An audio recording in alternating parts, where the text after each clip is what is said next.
Ty Pit Lane reporter with the pole sitting team, the ESM Tequila Patron team. Pipo Derani is on the pole at the raceway at Belle Isle Park, and here's Ryan DL with Shea Adam. And Ryan, it was a very exciting qualifying session yesterday for ESM, with Pipo Derani stealing that pole position at the very last minute. But in the two, you and Scott Sharp, you feel like maybe all the attention's been on them and it's time to get it back on you. Interesting qualifying.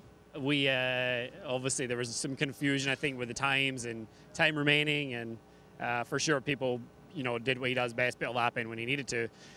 I don't know if we realistically have that speed over the race, but I think that the 22 cars being better than the 2-car all weekend, we've been kind of following their setup.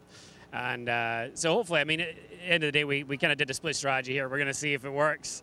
We're going to need a little bit of help to kind of execute this. And on my end of it, just try and get in the car and get the thing in the front, which we usually do. Good pit stops from my side on the 2-car. So, yeah, it's going to be a street fight for sure, as always is here. And hopefully just a kind of clean race for us. It's not typically been a good place for us over the years. So we're just hoping for a successful race, no matter what that is. Bit cooler today than it was yesterday, though. Is that going to help the little Nissan Turbo? No, I would say. We typically, our motor doesn't change much whether it's hot or cold. Our car prefers the heat chassis-wise. And I think we saw that in Mid-Ohio. As track temps go up, we generally feel like our car gets better. So, you know, it is what it is. We had a pretty decent warm-up, you know, obviously in race pace, and I think we're okay. But I think if one car is going to be the kind of trigger car today, it's going to be Pipo and Johannes. So if we have to help them in any way, we will. It's always a good day when you get to drive a race car. Thanks for chatting with us, Ryan. Thank you. Connell Ty Pit Lane report from Shea Adam. One green car, the 22 at the head of the field, and the 2-car in 10th position. Between them, Acura, Cadillac, Oreca, Cadillac, Mazda, and Mazda. There's a lot of cars for that number 2 to get through. And interesting to hear straight away the potential for, well, if we can help, we will. He doesn't mean he's going to get in the way of other cars, but if there's an opportunity to split strategy and maybe just force other cars into thinking about what's going on. Our Porsche keys to the race in prototype. It's a 2-stop race. Just. So strategy here, Jeremy Shaw, is going to be absolutely key. It's going to be really interesting to see how the teams play this afternoon, because there are a bunch of different options out there. It's a lot cooler today than it was yesterday as well. That's another factor to take into account. We saw this morning during the warm-up, it took the teams quite a long, particularly the prototype cars, quite a long time to get the heat, build the heat into their tyres. They are pretty consistent around here for most of a stint, but towards the end, well, maybe they'll struggle a little bit. So we will see, but it's going to be a fascinating race. It is one of the shortest races on the calendar, same as Long Beach, just 100 minutes, but there could be plenty of action in store. In the GT Daytona setup, in that part of the grid, it's an easy one-stop. It's a one-stop. So the keys to the race here, the Porsche keys to the race here, is keep it clean, be smart, and I've written here, and the tyres, because there is a little bit of strategy that can be played on that might just change the track position, which is going to be key around here. Yeah, do you take on 2 tyres? Do you take on 4 tyres? Do you take on no fresh tyres at the pit stop? The one pit stop we're expecting for the GT Daytona cars. There's only 2 air guns allowed for the pit stops here. So if you want to change all 4 wheels on the car, then you know there's a lot more work involved for each of the air gun mechanics that you were doing. They each have to do two different wheels, so it does take quite a long time to change all 4. Do you change the left side tyres? It's a right-hand circuit here, so the left-hand side tyres take a good brunt of the beating here, but so do the rear tyres with the horsepower being translated onto the road. So do you change just the rear tyres? There's a lot of question marks out there. We will find out in the next 100 minutes. Is it going to come down, Jeremy, to those that can react, both in GT Daytona and in prototype, those that can react to what the race throws at them? Short race. It's one of the 2 shortest races of the year, but that means that you don't have a lot of thinking time here. No, you don't. And will there be a full course caution? I don't know. It's yeah, there's not normally you can't count on anything here. You've just got to be completely open, keep an open mind. You'll have a strategy going into the race as to how you think the race might unfold. If there's a caution, you're right at the beginning of the race, not really a whole lot of point in coming in, or is there? Because if you think there's going to be another one later on. Track position, though, we've already talked about it. Track position really is important. We've heard several drivers say it is difficult to overtake here at the raceway on Belle Isle because the cars are so closely matched. So therefore, if you've got track position at the front of the field, you're very loath to give that up. Key to making some of those decisions will be driver time. In the pro class, it's 5 minutes, so that isn't at odds. That's not a consideration here. But in GTD, a Pro-Am category, and in any of the teams in prototype who have an AM driver who are looking for the Pro-Am points in the Trim Championship, that is a factor here, and it's a really nudgy time. I love the way the guys at IMSA set these times because they're never just a stint length, are they? No, it's 30 minutes here is the minimum drive time to be qualified for basically for points and or the Truman Aiken Award. And so that's, it's not quite a full stint around here, and it's also not long enough to be able to get to the end or just one stop after that either. So do you come in, commit yourself a two-stop strategy, come in early, and if you've got one driver significantly quicker than the other, yes, you probably do get the quicker driver in as soon as you can, and then hope things work out for you from there.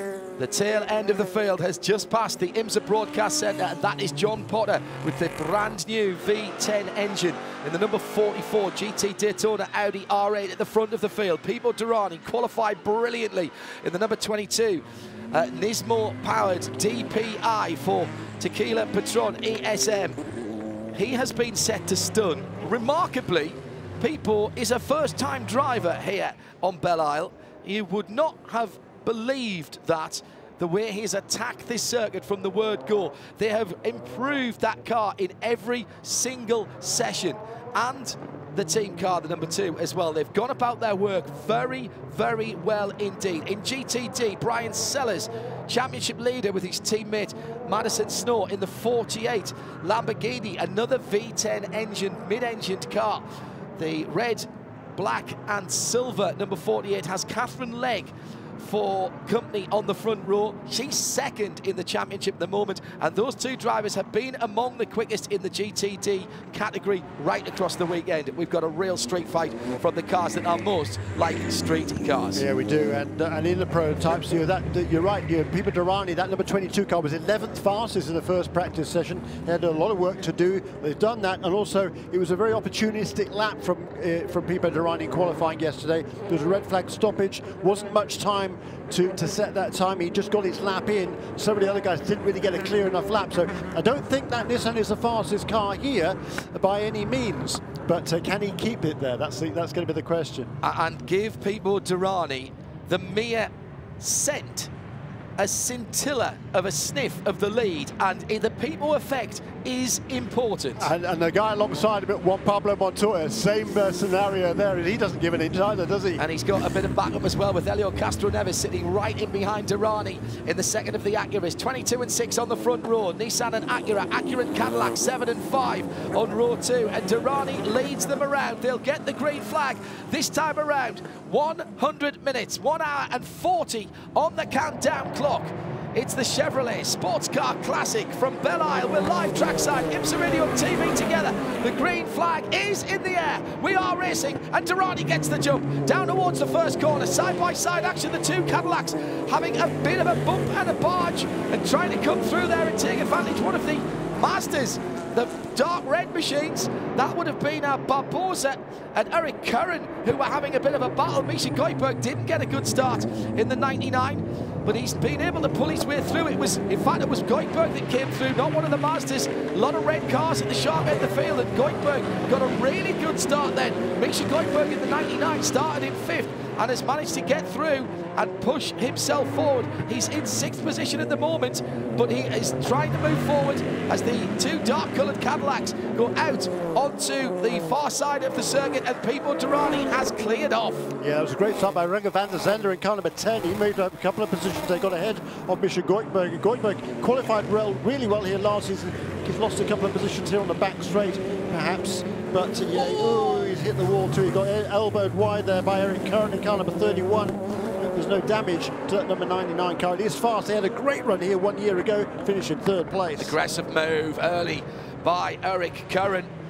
Decided that he had to get that gap, and a little elbow just ushering the 99 Gainscourt LMP2 global car close to the IMSA rules say you have to leave the car's width. It was just about a car's width. I have a feeling Misha may have had to breathe in just a little bit there. Derani by almost a full second from Montoya, Castroneves, Barbosa, Van der Zande in the 10 car up to 5th position. Then Eric Curran, Bomarito for Mazda up into 7th, and Nunes has come through as well.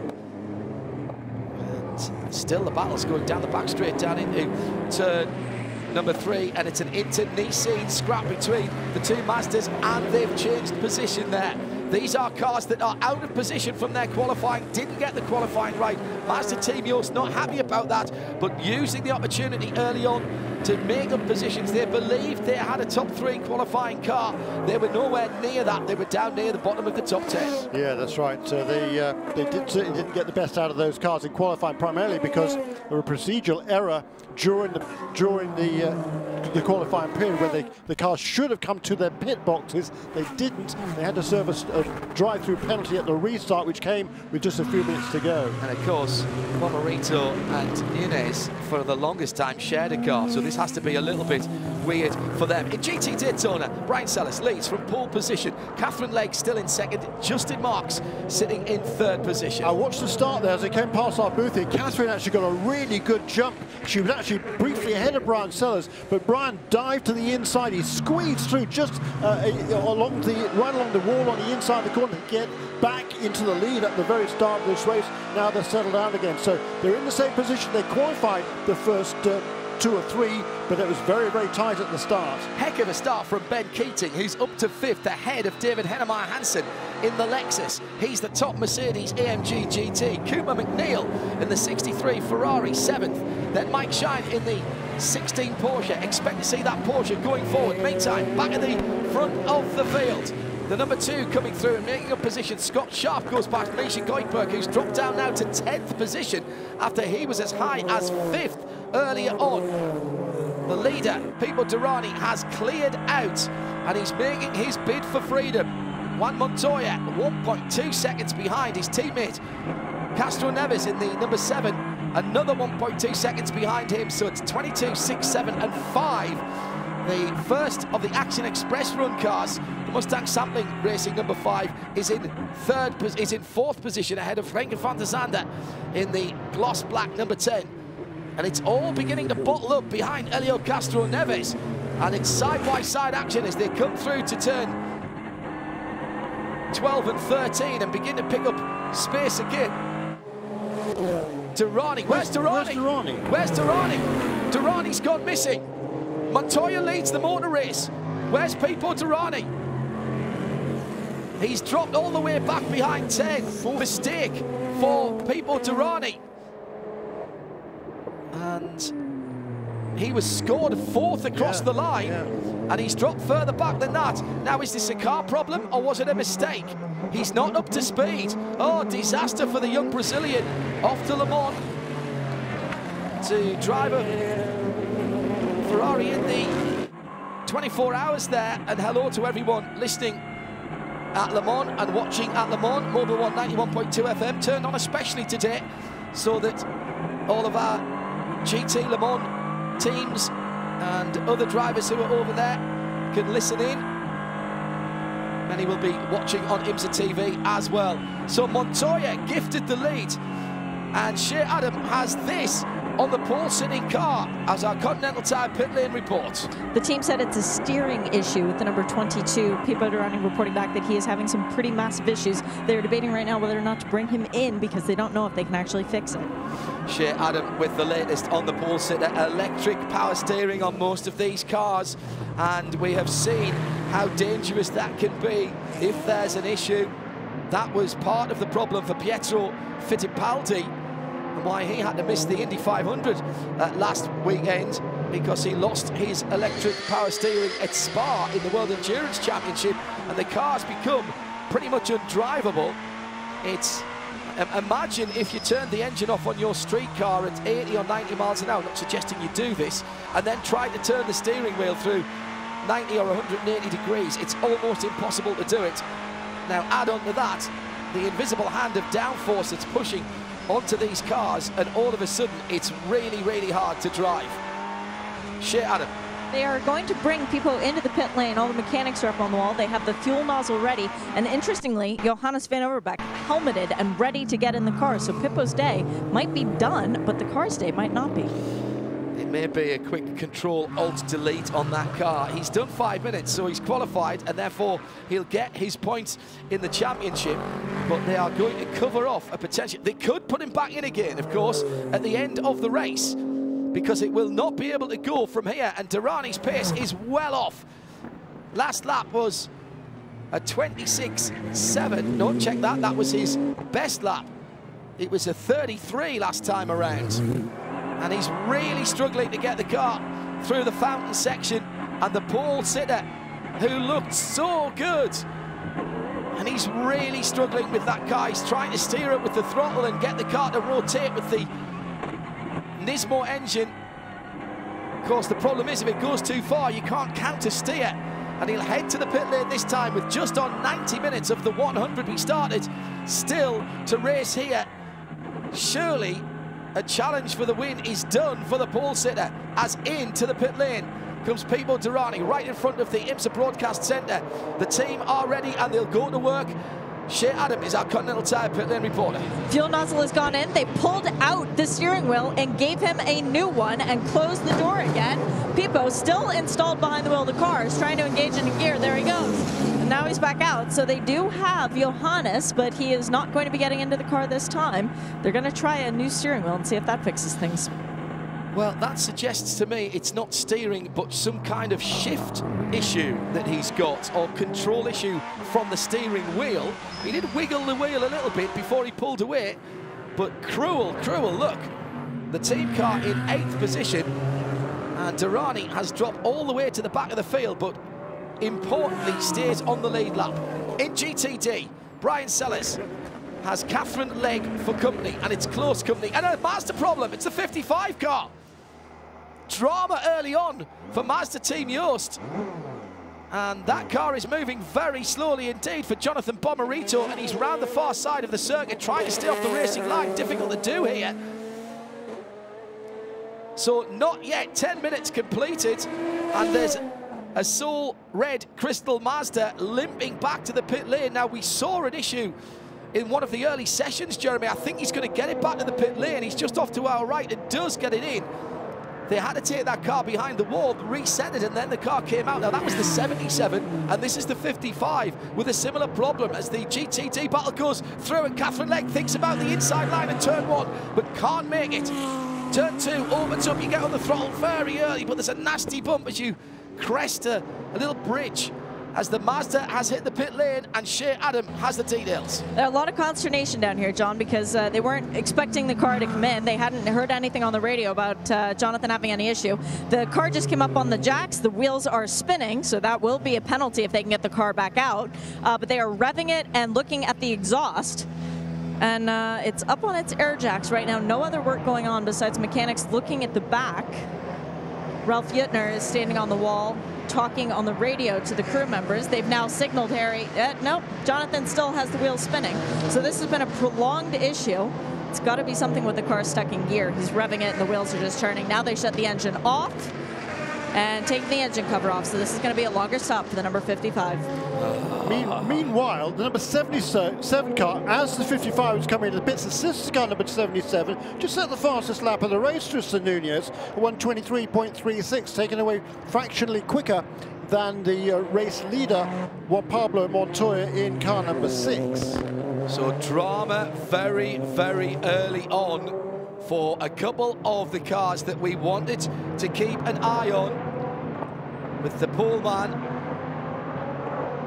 in problems, and then the Mazda with issues, and Shea Adam noticed that the wheels were spinning, but that's got the head scratching at Mazda Team Yost even more because of the problem they think it is. Yeah, it does. There is a lot of head scratching because Jonathan reported that he had no drive out on the track. He got to the pit lane, and as soon as they put the car up on the air jacks, there was wheel spinning. So clearly there is some bigger issue going on here. Yeah. That's a bit spooky. Nunez, by the way, went faster again on this last lap. A new fastest lap then, 1:23.272 for Tristan Nunez.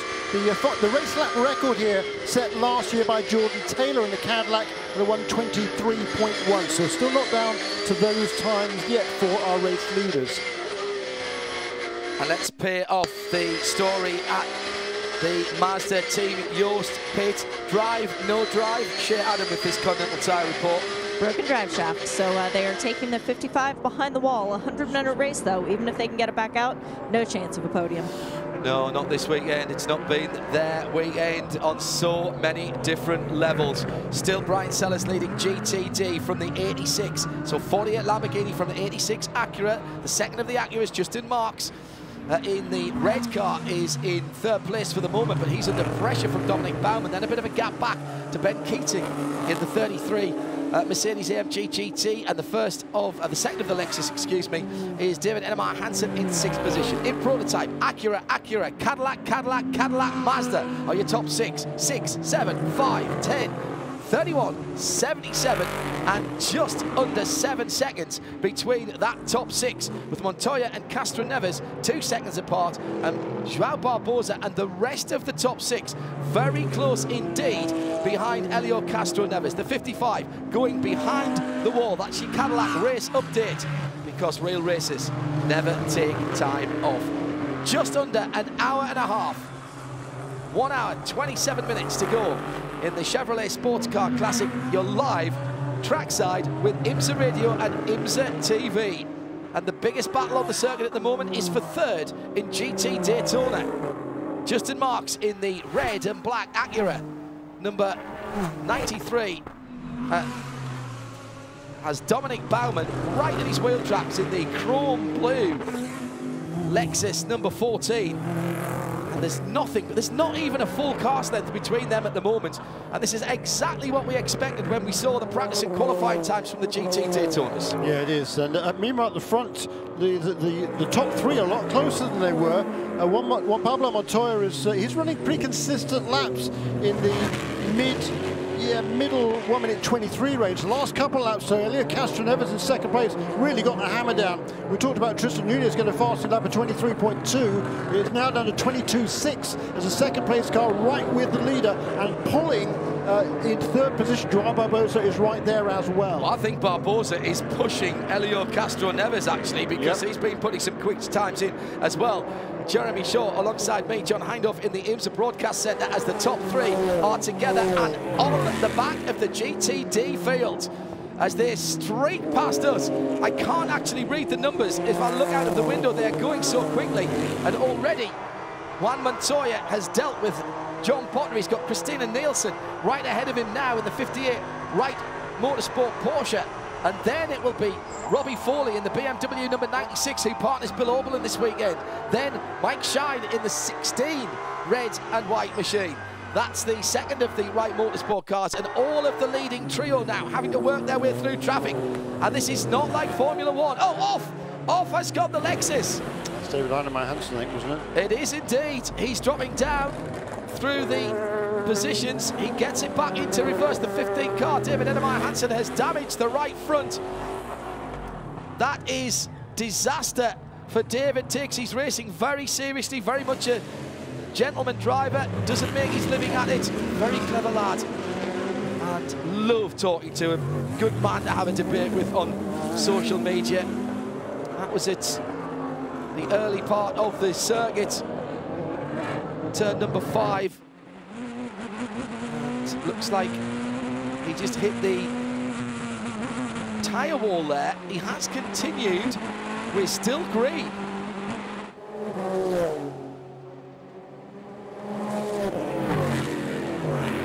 Through the leaders, past us again. We've already completed 11 laps. Strategy still to play out. Remember our Porsche keys to the race. in Prototype at the head of the field.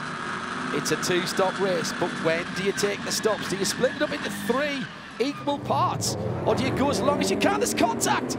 Contact going into turn number 3. And it's the 77 Mazda of Tristan Nunez and Eric Curran, the 2 red cars in 5th and 6th position, 31 and 77 getting together as they tried to go into a space that wasn't quite big enough in the exit of the corner, number 3, at the end of that long straight. That straight lengthened a few years ago, 2.3 miles now, the Belle Isle Street course. This is when it's going to get very, very dicey indeed. Shea Adam back to the pit lane for this Continental Tire pit lane report, and it's on the Lexus. Oh, it's not a... Oh, and the full course caution has just come out. John, the pits have closed, and the Lexus made its way back in, so they very, very astute race control waited until the 15 car made it to its pit box. The right front suspension is completely broken. The signal has just been given to now stop it. It smells really bad. The hood is deranged as well, but of course, even if they could get this car back out in a timely fashion, the minimum drive time has not yet been met because we've only had 17 minutes of racing. So David Hennemeyer Hansen, who needs to complete 30, would still have to go back out on track for another 13. This caution, though, is going to throw a hen amongst the pigeons. Yep, certainly is. Back straight debris is what we're hearing from race control. Probably be tyres, I think, probably John brought out, dragged out onto the surface, onto the racing surface when David Hennemeyer Hansen reversed out of the tyre wall there. Yeah, my apologies. I thought he was in the early part of the lap, and he wasn't. He was round about the fountain area when he went in there. Haven't been able to ascertain whether he jumped or he was pushed. The day is done for the Lexus team. What a difference a race makes. Celebrating great performances. Debris on the front of the Wright Motorsports Porsche, number 15, number 16 as well. A bit of carbon fibre has been picked up. And I think that was from a prototype. It was when the Tristan Nunez and Eric Curran 31 car came together heading into turn 3, and that was left on the circuit. And already the pass around starting. So the BMW, which had gone a lap down, has been allowed to go through. This is the 96 car I'm talking about, with Robbie Foley at the wheel. There's 5 cars in GT Daytona, number 75, 16, 96, 58, and 44, that had been lapped by the overall race leader, but not, crucially, by the class leader. That means still number 48. So that is why, even on the caution period, you're seeing these cars that were at the back of the field moving past the safety car. They will now be allowed to run around the racetrack at respectful speed to rejoin the back of the pack before the pit stops are allowed. We're live from trackside, and we really are trackside here. 15 feet, 12 feet between us and the catch fencing as far as the IMSA Broadcast Centre is concerned here at Belle Isle Street Course. It's the Chevrolet Sports Car Classic. Oh, something very odd indeed happened to David Hennemeyer Hansen. Great work from the team with our TV colleagues down at IMSA TV to pull the replay up. I still call them the tape apes. I know it's digital now, but respect to the tape apes.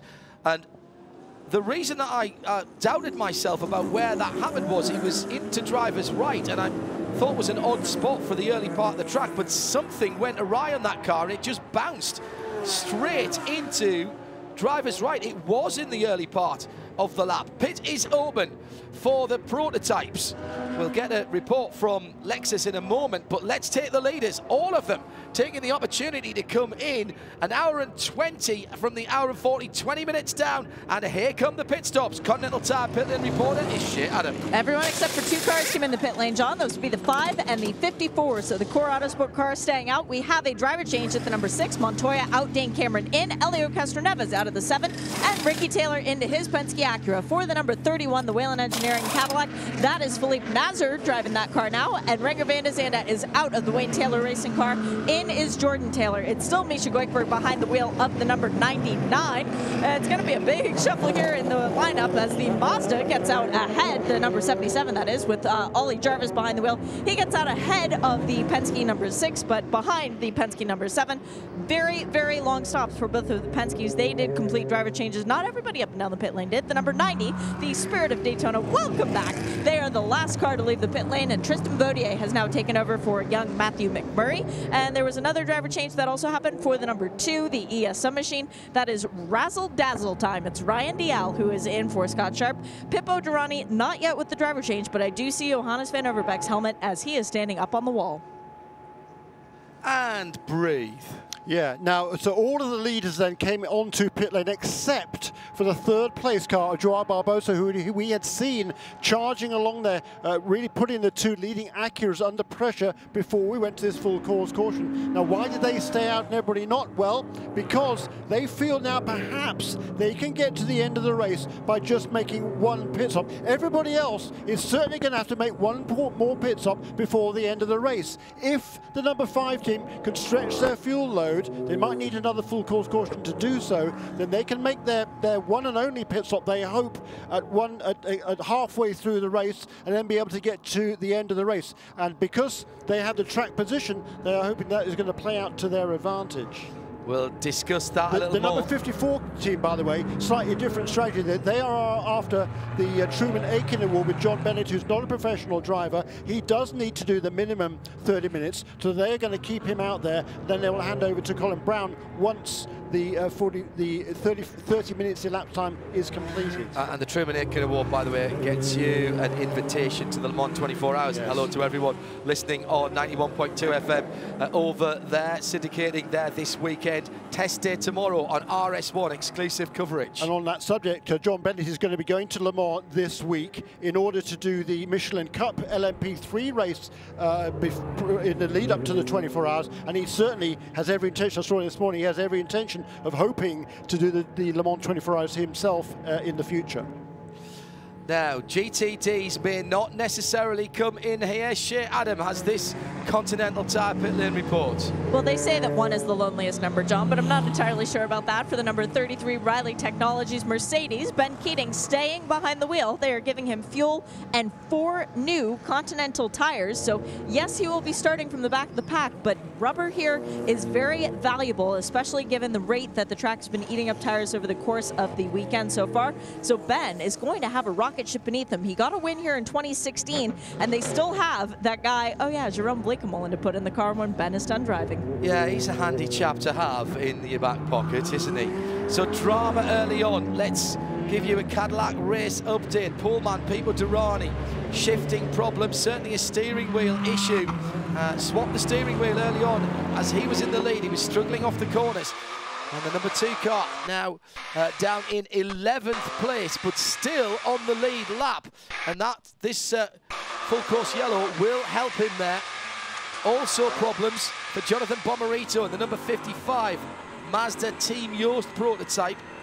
The beautiful red, soul red crystal car in the pit lane with a broken drive shaft. Now behind the wall and getting some remedial work. David Edemar Hansen, the 15 Lexus, into the tyre barrier. Looked like something broke on that car as well.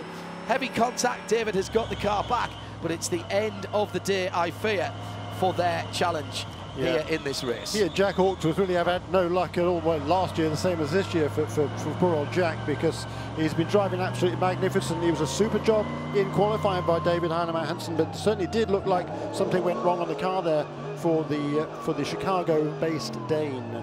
So as it stands, we'll come back to the line with the number 5, Joao Barbosa, who has not stopped leading. And behind him, John Bennett in the 54 Oreca, one of the LMP2 global cars. It will be Pipo Derani back up to 3rd position now. Excuse me, I misspoke there. Because he did not stop either. He didn't stop, no. I was looking at the number 2 there.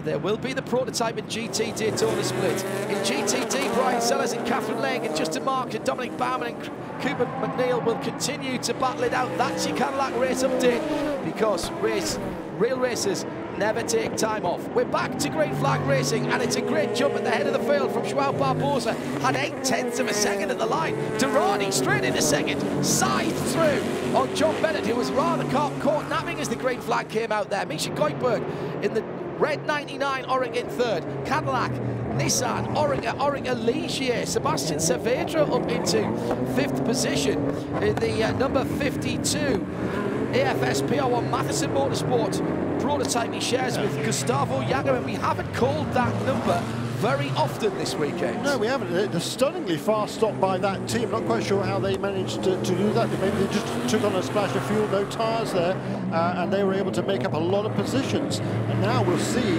whether Gustavo Yager and Sebastian Saavedra, I should say, can maintain that. The two leaders were the two Acuras, remember, and the best of the Acuras now for Team Penske in 8th position, with Ricky Taylor now behind the wheel. Dane Cameron has taken over the number 6. He's in 11th position. Very long stops there, but is that the long game that's being played by the captain, Roger Penske, and his more than able XO, second lieutenant perhaps, Tim Cindric, because they are calling the strategy for the two cars. Yeah, it's really interesting now, because all the prototype cars are going to make their way past the GTD cars that did not make a pit stop during that round of caution, during that caution. I think they did a split actually, Jeremy, so they should be clear of that. Yes, they did. Here comes the battle for the lead in GTD. Past us and down towards the first corner. A right-hander. It's a break, and then settle the car down and then get on the throttle as quickly as you can. And Catherine Legge is pushing very hard out to the wall. Meantime, at the head of the field, 1, 2, 3 wide going into turn 3, and going through there is Ricky Taylor past John Bennett, getting caught up in the middle of that. Ali Jarvis in the 77 Mazda, as well as the 31 Cadillac of Felipe Nasr. It's all happening behind John Bennett, who has dropped down to 6th position now. So it's still Barbosa leading, but only by 3/4 of a second from Derani in second, then Goldberg, the number 90, now pushing through the field as well. Tristan Vautier was behind Jordan Taylor, is behind Jordan Taylor in the black Koenigsegg Minolta, the glossy black Cadillac with the blue decals. And John Bennett having trouble getting his tyres back up to temperature after the full course caution. Remember, he did not change onto new rubber, and most of the cars who've just gone by him certainly did. He's playing the longer game. He needs about another couple of minutes. 6, 10 and 85 incident between those cars has been reviewed. NFA, no further action for those two. In GTD, first and second come past us now, and there was not much more than a couple of car lengths between them. Down towards turn 1, Brian Sellers, not quite so defensive, comes from the normal racing line, not from the middle of the road this time around. Catherine Legge very quick out of turn 2. She was right up to the wall last time around. Now the long drag down towards turn 3 and the big stop before you turn hard right and into the switchback turns 4 and 5. Sellers clean through there, uses a little bit of the blue and white curb on exit with his left-hand side Continental tyres. Looks like Catherine Legge is sizing up the lead here. Won this race last year. Looking to put a mark in the sand for the rest of the season. Gets a great run onto the back straight, the curving back straight. Heading now down towards another big braking area before the fountain area. Catherine Legge closing right up.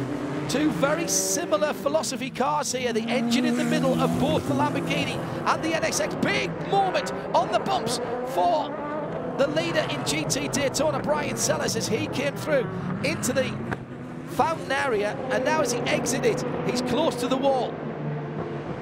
Just a little gap between the first pair, and then Justin Marks has Dominic Bauman in the chrome blue number 14 Lexus, then the Ferrari of Cooper McNeil going strongly, the 63 car.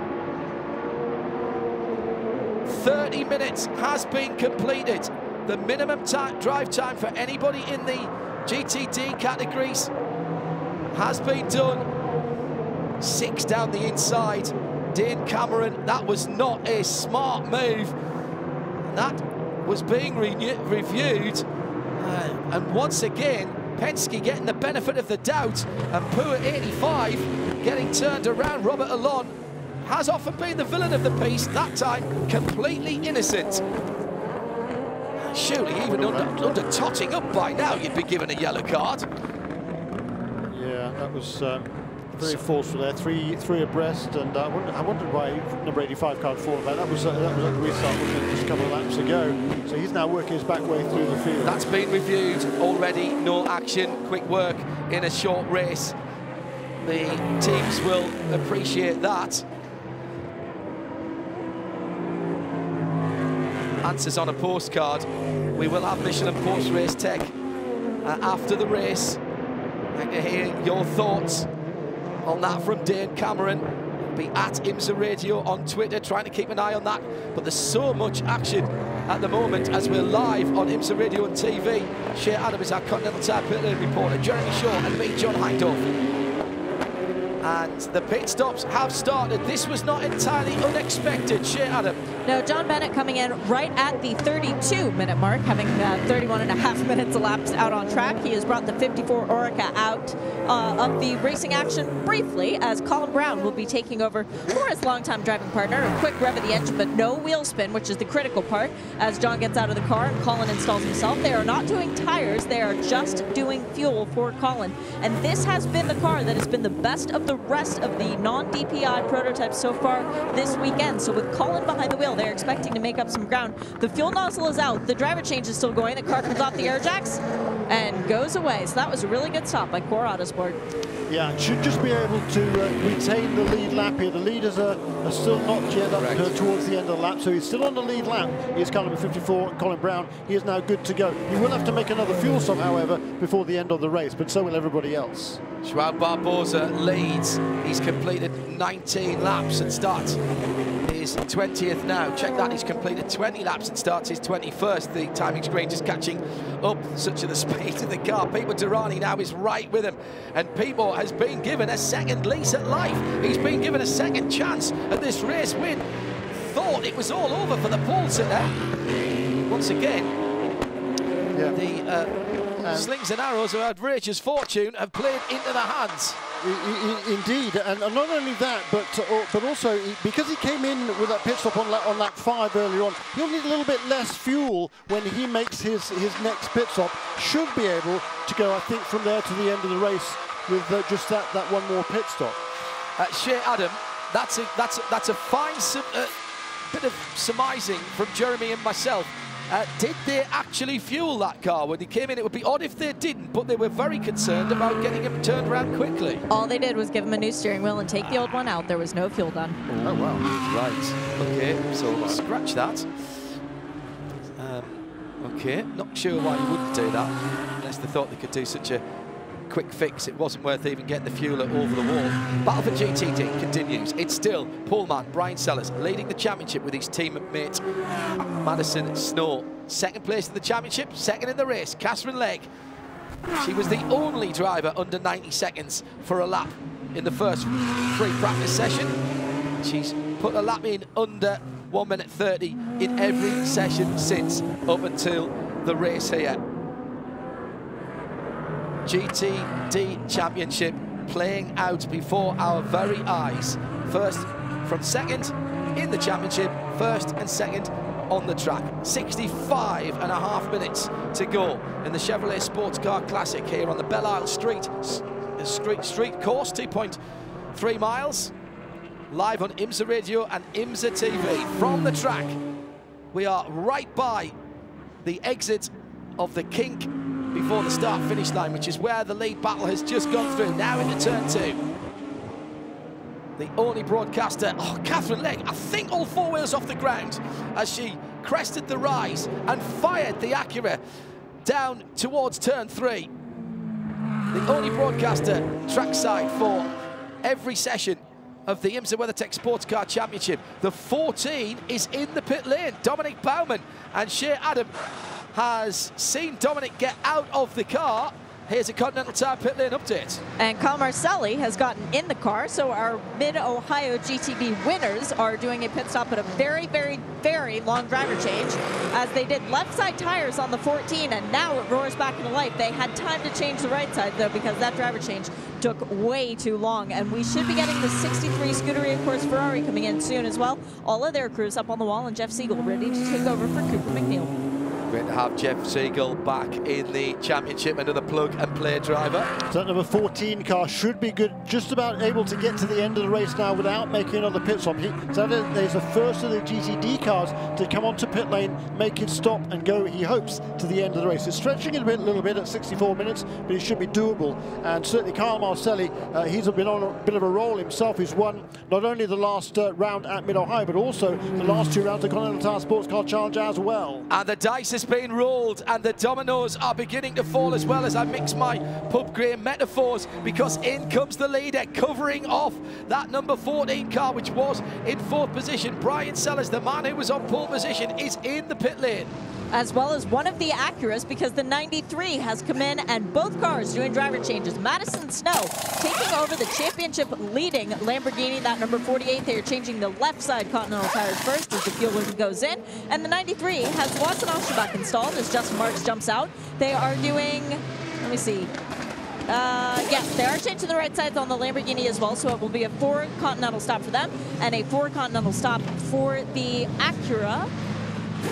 No, it was a 2 tire. It was left sides only for the 93, so they did a slightly shorter stop to get out ahead of the 48, but they do not have as good of tires underneath them as that Lamborghini does. And our Porsche keys to the race in GTD. 1 stop, execute, keep it clean, but the strategy is on how long you're on the pit lane, and we saw the 14 Lexus crew set it all off. Kyle Marcelli now behind the wheel of that car. Justin Marks brought it in. They've been back counting from the end of the race, and they've come in at the very first opportunity they can get enough fuel in the car to go to the checkered flag, even if it's green, all the way. And that has set in motion, Jeremy, the leader coming in. Now, you've given up track position there, so that's a very, very bold move by the Paul Miller Racing team, and that means, now, does that mean that the 86 comes in? Yes, it does. Catherine Legg is with Shea Adam. Get your Nintendo systems ready, because it is Super Mario time, as Mario Farnbacher will be jumping in the number 86 Michael Schenk Racing Acura in place of Catherine Legg, Meyer Schenk Racing, excuse me, and the 63 Ferrari is in. Cooper McNeil very, very quickly out of the number 63 Ferrari, and it is Jeff Siegel in. But for that number 86, the Acura, they have changed the left side tires again. They're only doing a 2 tire stop. The fueling still going on, as the Acura, the second biggest fuel tank in the GTD class, has quite a bit of time for that thing to be fueled up. Now they shut the door, and Mario leaves in a beautiful cloud of smoke. So now, the guys who are out there in GTD, what do they do? Do they follow the leaders? Leading now will be Kenny Abul in the 75 Mercedes AMG GT, with Mike Shine second in the 16 Porsche. Ben Keating will be third, I think, in the 33 Mercedes AMG GT, and Christina Nielsen could be as high as 4th position. It just depends where everyone else has cycled out into the traffic. So the question for them in strategy, and again, we talked about this in our Porsche Keys to the Race in the Michelin Countdown to Green, is what do you do to react? Short race, not much thinking time. It's like having a countdown clock on you when you decide what you have to do on the race. At the front of the field, here's our Cadillac update with exactly 1 hour still to run. Joao Barbosa leads now by 1.1 seconds. He's gained that time on Pipo Derani through the traffic. The turbocharged Nissan engine does not have the torque of the Cadillac, and we've seen this in the past. Michi Goikberg is in 3rd position. In the 99, the red Gainscourt Oregon. Then it's Sebastian Saavedra in the 52 Ligier. First of the Acuras, Ricky Taylor, the number 7, going through past us just a moment or two ago in 5th position. Then Ryan DL in the 2nd of the Nissans. Razzle Dazzle in the number 2 car. That's your top 6 in GTD.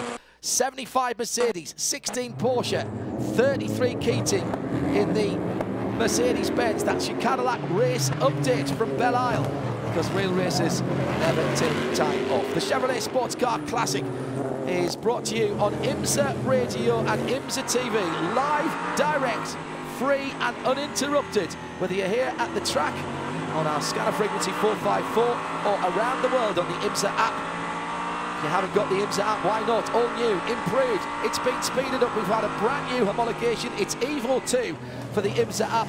It's still all free. We may ask you for a little information, but no money needs to change hands to download it or to use it. And it'll keep you just a couple of clicks away from all of the action, including live coverage for the IMSA WeatherTech SportsCar Championship and the rest of the IMSA series. So a big change around in GT Daytona then. With that 4-tire pit stop, number 48 Lamborghini comes out behind both of the Acuras of Meyer Shank Racing with Curb Agajanian. So once the pit stops are completed, as we see the number 16 car come onto pit lane, the number 75 Kenny Abul still stays out there in the lead. 16 car was right behind him in second place. That will be the final pit caller in GT Daytona. However, number 33 car, is he also in pit lane as well? Okay, fine. So he is slightly off strategy because he did come in during the earlier caution period to take on some fuel, and therefore he will need less fuel now as he hands over to Jerome Bleckermoller for the end. For the final end game. And Shea, what's going on as far as the tactics are concerned? Our Porsche keys to the race in GTD and the tyres. Well, we know Bill Riley is a genius, so they brought Ben Keating in. They did fuel only and the driver change. So Jerome Bleckermoller goes out on hot Continental tires. Wow, sorry. That's a really bold call. Dane Cameron lost a couple of positions. Yeah, down to 6th in the number 6. Down to 7th now in the number 6. There's a whole gaggle of cars having a cracking scrap down there. And he's just 0.3 of a second behind Ryan DL, who's about a second and a half behind Ricky Taylor, who's 0.6 behind Sebastian Saavedra in the 52. At the front of the field, Pipo Derani, play the Jaws music. He's closing in on Joao Barbosa. It was 1.7 seconds. It's now down to 0.8 of a second as they continue to lap this 2.3 miles a second. Hardly any time to get a rest as a driver. As Kenny Bull comes in from the lead in the 75 Mercedes AMG GT, he's shared. And boy, how the fortunes changed. It was a year ago that Kenny Bull did not finish this race, taking out another car, which he felt really, really guilty for. But now he comes in having led the race, and he hands over to a rookie. A guy named Bernd Schneider, who's never been to the streets of Belle Isle before, but knows how to race a Mercedes and knows how to win in a Mercedes. They are doing 4 tires and a lot of fuel for the number 75. And remember, John, that when they came in earlier for Ben Keating, they did give him fuel and tires and sent him back out. So the tires that Girona is out on, they're not terrible at this point. The fueling is still going on, but all the rest of the service is done for the beautiful Sun Energy One Mercedes. And now, Bernd Schneider gets to earn his rookie stripes around Belle Isle. Yeah, rookie here at Belle Isle, one should say. ITC, International Touring Car Champion, 2 German DTM Championships. At that time, Deutsche Tourenwagen Masters. He's won 24-hour races all the way around the world. He's won at Bathurst. The man is a legend. I don't often use that word, but it's true. The battle for the lead down to turn 1. Joao Barbosa and Pipo Derani. Joao fired to prominence a few years ago now when Martin Short of Rule Centre in the UK found the young man, put him in a prototype, and all of a sudden it was like, wow, where's he come from? And he's been carving out a very good career in sports cars since then. Pipo Derani getting airborne through turn 2 and heading on the back straight on the prototype. These guys are leaving nothing out there. They're pushing it all. They've been into the fast draw, they've scrabbled through, and they've dragged everything out and thrown it in the car today. And Derani's got that sniff of the lead again that we said he was terrier-like. If he gets it in his nostrils, he'll not give this one up. Johannes van Overbeek on standby in the pit lane. 55 minutes to run, not yet at half distance. And the strategy still to play out in the prototype categories. So, battling on the track. All kind of mental battles going on in the pit lane between the strategists here as we're live trackside on IMSA Radio and IMSA TV. Traffic again, the issue for Ryan DL, who who has Felipe Nasser behind him as he goes past Christina Nielsen's car, now driven by Pat Long, a brilliant road racing Californian. Played his trade in Europe for a few years. Great to have Plongy, he's called, P-Long, Plongy is what everybody calls him. Great to have him back in the paddock. Haven't managed to catch up with him and talk air-cooled Porsches this week. Did a bit of that with Dario Franchitti instead. Slowed me down by a good 20 minutes. Always good to have a chat with DF. The fastest car on the track right now, by the way, it's caliber 85. Schoen's robbing along, but I would have thought he would have handed over that car to Simon Trummer. But whoever, he's just got the fastest lap of the race, so 1 minute 21.9, which is about a second faster than the leaders are doing. So that's a new lap race record. It is, yeah. The old record was a 23.1, and he's just on a 21.9, so well underneath the old record. The cars have just been they've just been knocking the times out here. 55 clearing away their kit, both on the pit lane and in the paddock. It's the Mazda of Jonathan Bomarito drive shaft is what we heard for that car. No drive, at least on one side of the rear of the car. Bringing that car in for an early bath. David Edelmar Hansen had problems when he hit the wall. Looked like a breakage on that car. It speared off to the right, and certainly David wasn't in control of it at that point. So the number 15 Lexus is also out, but the remaining 24 cars battle on. The two Acuras are together now on the circuit in 5th and 6th position. Ricky Taylor and Dane Cameron.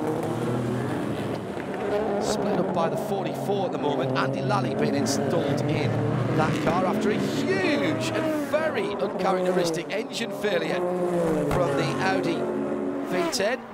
Oh, side by side action is through. Comes Ryan DL on Dane Cameron. They're trading paint on the shoreline down into the braking area and trying to take advantage of the 31. Felipe Nasser right there as well. This is a great scrap for 5th, 6th, 7th and 8th, and Ollie Jarvis is closing in on them in 9th position as well in the dark red Mazda with the light coloured roof. They're in traffic and there's all kinds of shenanigans going on out there at the moment. Saavedra's not that far up the road either, and neither is Misha Koikberg, so 3rd down to, what, 9th position, pretty much together in the overall. Let's go down to pit lane for Continental Tire pit lane updates. Always a great opportunity to chat with Kenny Habul. They didn't even tell him that he was leading the race, though, when he came into the pit lane. Kenny, it's a bit mad out there from a GTV perspective, but now you got Brent Schneider in the car. Can he get you to the podium?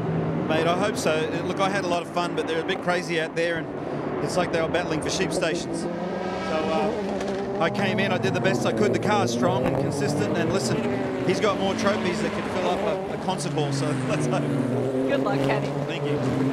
Yeah, that was a really good first hit there by Kenny. He was running well, and a good strategy from that Riley Motorsports team. And the Sun Energy 1 car was certainly fast. And I think that's probably the best run that Kenny has had this season. And I thought it was a smart run from him. Did what he was needed to. Smart run from the team. He's really hyped up. As you probably got from the accent, he's not from round here. Very strong Australian accent there, and those early laps in GT Daytona, there were more elbows out than an AFL Grand Final. Fantastic. Barbosa leads by almost 2 seconds now. Again, the traffic playing into his hands. Misha Koikberg is 5.2 seconds behind Derani, who's in second. 5:22 and 99, your top three. The bright red 99, the Red Dragon, right up to the edge of the track and fluttering the advertising banners that have been stuck onto the concrete walls. Goes past us and down into turn 1. Meantime, in GT Daytona, Mario Farmbach, Super Mario leads from Lawson Aschenbach. That's 2.9 seconds between the 86 Acura and the team car, the 93. Madison Snow 1.2 seconds further back. He did take on, that car did take on 4 new Continental tyres. Not so for the 2 cars ahead. They have played the strategy game. This is fascinating, Jeremy. 50 minutes to go. About another 5 minutes and we'll be into the window now for the prototypes to get to the end. That's correct. Couple of laps or so?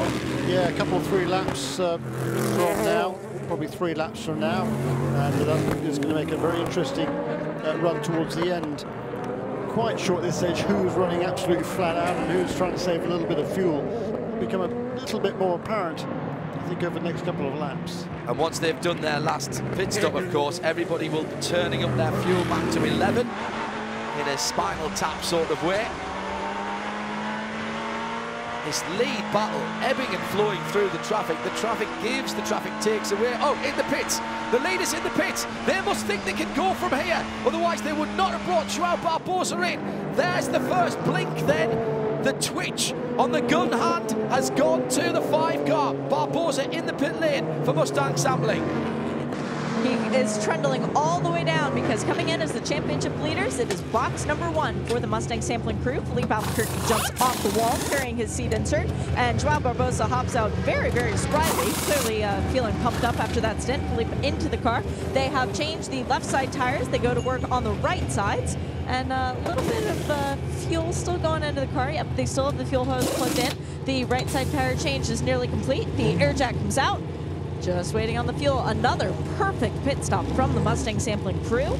And Felipe Albuquerque about to get his first lap. So it's going to be rookie from Portugal against rookie from Brazil. It's going to be every single fuel drop is critical for that number 5 car, though. Can they go to the end from here? Well, they would like a caution. That certainly would help. That was all waiting on the fuel there. Yeah, it's a long wait. I'd love to know how long that pit stop was, but I think they're going to really struggle to get to the end of the race here. I don't think they can do it without another caution period. That was the gamble they took, of course, by not coming on to the pit lane earlier on. I said right then that that's what they were hoping to do. They are certainly hoping, I think, for a bit more caution to be able to make it. But they will have the track position, they hope, once the stops are completed. Yeah, they got a roundabout. Are you sure once again that Pipo didn't take on any fuel at that first stop? We'll get Shane to check that one. Pipo Derani leads now. The man from Paul is leading by 6 seconds. Ollie Jarvis, the remaining Mazda, into the pit lane as Felipe Albuquerque has rejoined, and now it's the battle as the tacticians as much as it is the battle of the drivers. And in GTD, Madison Snow has caught Lawson Aschenbach out on the circuit. This is the battle for second in GT Daytona. The 2 red svelte mid-engine cars, one from Acura in second, one the championship leader, the more black stripes on that car, the number 48 Lamborghini. Nothing stupid required, nothing silly, no risks to be taken from the championship leaders. They'd love another win, but they'd take another podium for sure here.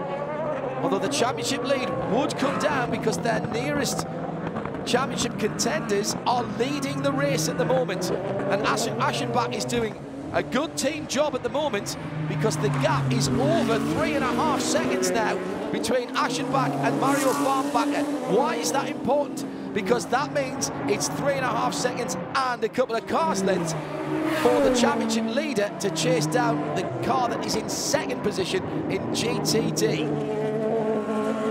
46 minutes to go. We're getting down there, Jeremy, I reckon, at the end of this lap. And the prototypes who need to stop one more time can come in. Do you come in as soon as you can? I think you do. I think you do here. I think you fuel it to the end. Oh, and a touch at turn 3. That was the 52. The old Matheson Motorsport car catching that's a Ricky Taylor 7 car. It is indeed. And there was a touch there. There may have been a little bit of carbon fibre broken off the front of the 52 Oreca. Alicia, excuse me. That was a bit of a close call there. Shea Adam, round up what you've just seen in the Continental Tire pit lane reports.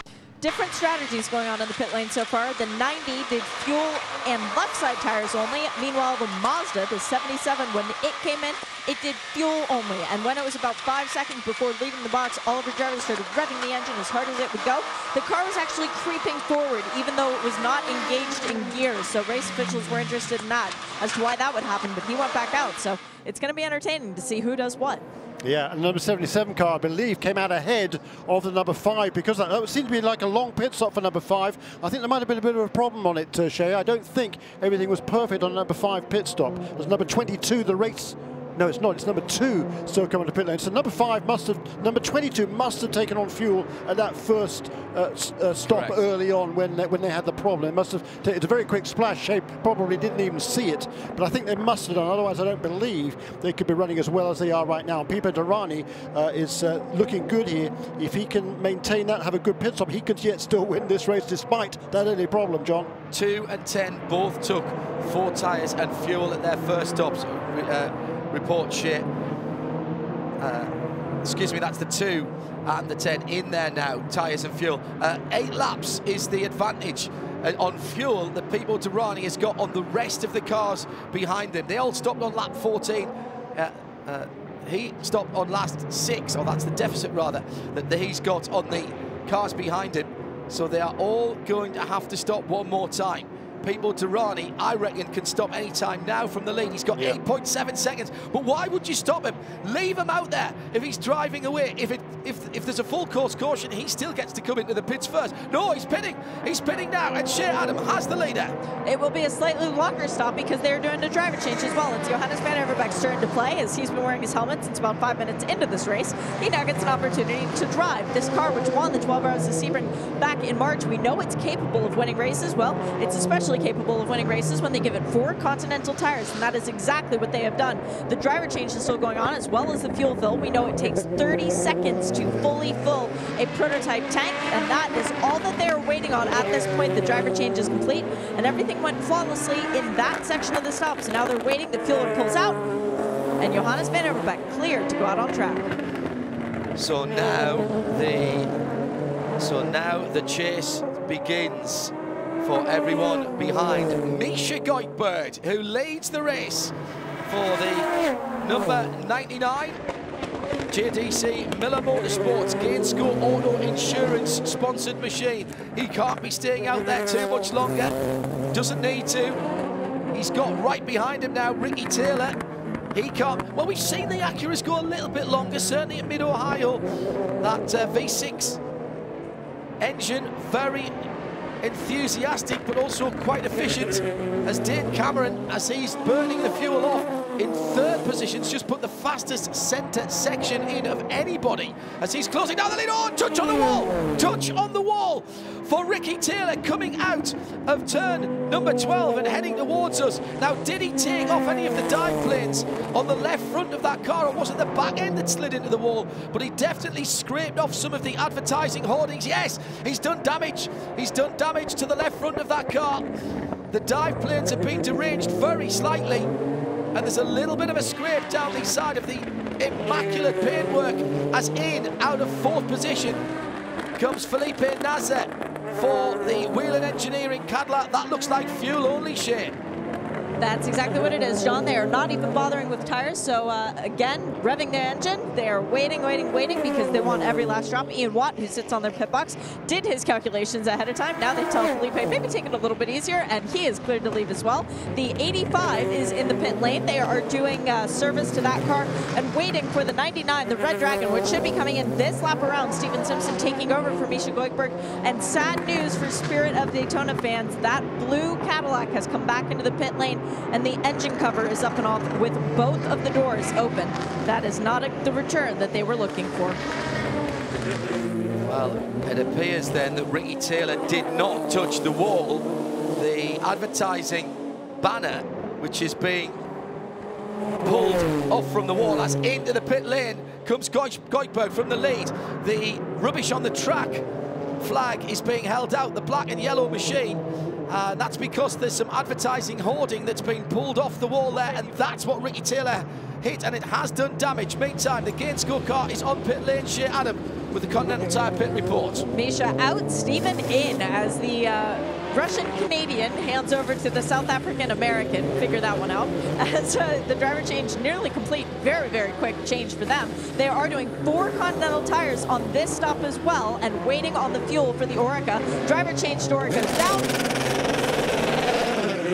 nice burnout, Stephen. I would give that about a 10. There's a sticker on the bottom left-hand corner of the red dragon as well. So there might be quite a bit of debris out there from advertising hoardings. Exactly right, Shea, and it's coming on to the start-finish straight. Let's talk about GTD. We haven't for a while. Mario Farnbacher has 4.2 seconds now on Aschenbach, who's pulled out 2.5 on the Lamborghini of Madison Snow. 93 is in second, 86 leads, and 48 is in third, and that has championship implications at the top of GT Daytona if it was to stay like that. We're not expecting any of those GTDs to have to come back into pit lane, so it is a run to the checkered flag for all of the leading GT Daytona cars. At the front of the field, Ricky Taylor and Dane Cameron have got to get the hammer down now and get as much real estate as they can. They're gambling on a yellow flag at some stage. They will lose that position. They are not a pit stop in hand over the rest of the field. At the moment, I think it's Ollie Jarvis and Philippe Nasser who are in the best position. They have done their second pit stops. This could be a big day for Ollie Jarvis. He's only 1.1 seconds behind. Correct, and the thing now for Penske, for Acura Team Penske, is they're kind of gambling by staying out there. They don't necessarily need to come in just now. They can easily make it to the end from here. If there is a full course caution before they come in, the pits are going to be closed, and they're going to be going behind all of the guys who have already made a pit stop. So it's a bit of a gamble, particularly to keep both cars out front right now for Acura Team Penske. Little bit of debris on the circuit down towards turn 3, but I think again it's only a piece of paper banner. 38 minutes to go. I think that they've got enough time to come in and make their pit stop. It's about a 21 second pit delta here just to do a drive through here through the pit lane and get back out on the racetrack. And the pit stop is around about 20 seconds as well. They've well, if it's a full tank of fuel, it's 30 seconds. Yes, but they're not going to need a full tank right now. Then they've got to do that calculation, haven't they? About exactly when it right. comes in. There's two graphs that are going to intersect at one point. Currently, they've got 44 seconds over the third place car of Felipe Nasser. Shea Adam updates us from the pit lane with this Continental Tire report. The number 90, the Spirited Daytona Cadillac, has retired gearbox problems that would take too long to fix. We don't have enough time left in the race. Gearbox, did you say there, Shea? Sorry, very loud down there. Yes, gearbox. Thank you. Shea Adam with that Continental Tire pit report. So, the cards are on the table. Is it a bluff, or do they know what they're doing? You're not going to second guess the Penske team. Very close to the wall again for the Mustang sampling Cadillac number 5 of Philippe Albuquerque as he came out of turn 13. Ollie Jarvis picking his way through traffic at the moment. Hello to Chelsea, his wife back at home, who got more mentions last race than Ollie did. And Ollie was having a bit of a laugh about that. Chelsea, hope you're feeling well. Keep us in touch with what's going on.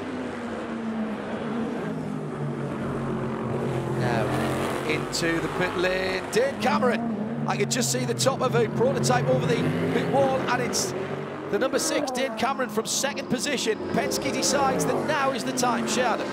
Fuel going in. They have tires up on the wall, but they are checking, cleaning out some debris from the radiator, the front of the car. No tires going on this car. It is just a ploy. Dane re-engages first gear on his number 6 Acura. Fueler's still going in. He's got both hands pressed down on the fuel nozzle, making sure that every drop gets into this tank. Dane beginning to rev the engine as he knows that 30-second time window is elapsing, that the car is getting more and more full of fuel. And the fueler is waiting now. Perfect timing. And here comes the 31. Philippe Nasser's just gone past us. Going to be close at the exit of the pit lane. Very close indeed, and he's gone through. He's gone through, so they didn't have enough time with that car to get out. Now it's a scrap. Now 31 and 6 and 77 are all going to the end. The only person still to decide when to come in, the number 7, Ricky Taylor. And having seen that, I think they've got to realise it's time for them to bring that car in. Perhaps stopped a tiny little bit short on that. It's cleaning out the brake ducts there on the number 6 car as it makes its pit stop. That was a moment or two ago for Dane Cameron. And Ricky Taylor now in the pit lane. In the pit lane for the second of the Acuras. And is this going to be just fuel as well, Shea? No, it is not. They are changing tires. They are doing a staggered stop, so it's not just going to be one side of the car. They have done the left front and the right rear. Now they run around to do the polar opposites. They acknowledge that they have enough time to get the tire change done while the fuel is going on. The slight bit of damage to the front of the car, to the dive planes, it looks as if Jaws is just taking a bite out of the car. There's a bit of damage to the back of the car as well as the fueling is done and Ricky goes out. Just a bit of dent marks where that Ligier ran into the back of Ricky. And Felipe Nasr has already gone. Yeah, Nasr coming through and the lead changes on the exit of the pit lane. 34 minutes to go and Felipe Nasr is at the head of the field for Cadillac in the Chevrolet Sports Car Classic. Yeah, brilliant. And the previous lap, by the way, Felipe Nasr took the fastest lap of the race, a new fastest lap of the race, new record, of course, a 1 minute 21.63 for the race leader, Felipe Nasr. And Ollie Jarvis is closing in on Dane Cameron. So it's Nasr that leads. And Dane Cameron second. Check that. Ricky Taylor second. Dane Cameron third. Ricky Taylor the only man in that top four with fresh Continental tyres. Now it'll take him a lap or two to get them up to operating temperature and pressure, because remember, no tyre warming allowed at all in the WeatherTech SportsCar Championship. But then he's going to have about 30 minutes, about half an hour, to make good on the additional grip that he's got towards the end of the race. And at the moment, the Penske guys, if they've got any chance of a win whatsoever here, I reckon they cannot let the spots change over. They've got to let Ricky Taylor go through. They've got to let Ricky Taylor stay ahead, rather, of his teammate, because otherwise he's going to waste the new tyres on that car. A very, very long fuel fill indeed for the number 6 and the number 7, but it was just fuel for the 6, fuel and Continental tyres for the 7.